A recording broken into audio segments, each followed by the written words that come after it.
ये Maruti Suzuki van है नया वाला, और ये क्यूए का ईसीएम आता है इसके अंदर।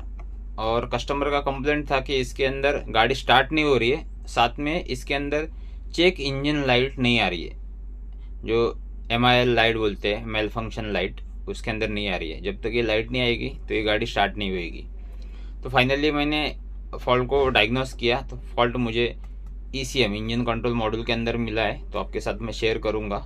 और ये 3 सॉकेट वाला रहता है ECM, और इसका जो कॉइल है ये बॉडी में लगा रहता है नया वाला मारुति वैन में। तो इसके अंदर जो प्रॉब्लम मिला आपके साथ शेयर करूंगा। तो इसको मल्टी टैलेंटेड IC बोलता हूँ, मतलब सिस्टम IC पावर IC का दोनों यही काम करती है। और यहाँ पे देखेंगे तो इसका टीथ जल गया है, पिन गल गया है, इसका क्रैक भी